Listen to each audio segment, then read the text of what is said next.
Now let me read beginning at verse 11 of chapter 47 of Genesis. And Joseph placed his father and his brethren and gave them a possession in the land of Egypt, and the best of the land in the land of Ramesses, as Pharaoh had commanded.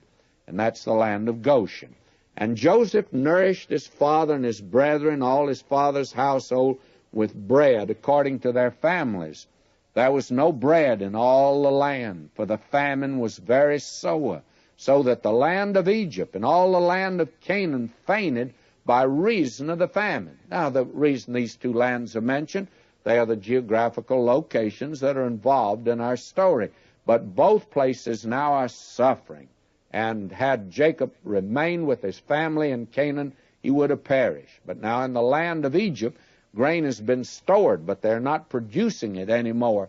Evidently, the famine had spread all over Africa because the Nile River, the Blue Nile, was not feeding water in for the overflow of the river Nile in Egypt.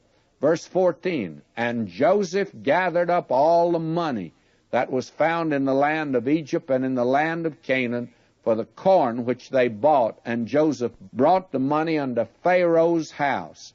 Now, this is something Joseph has been criticized for, that he took advantage of the people's poverty and he bought up the land. In other words, he closed in on the mortgage and brought the land.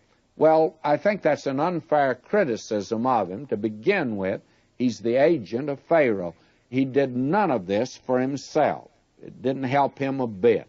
He's making no effort to enrich himself. And he was not crooked in any sense of the word. He did not gain personally because of the famine. And I think the illustration would be that you'll recall when it was discovered that the atom bomb is to be made from uranium. Uranium all of a sudden becomes one of the elements, one of the metals that's intensely valuable.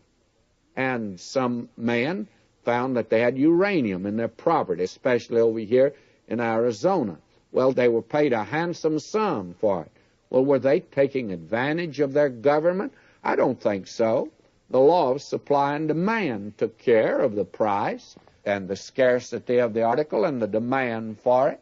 And the same thing, I think, was true here in the land of Egypt. He bought the land.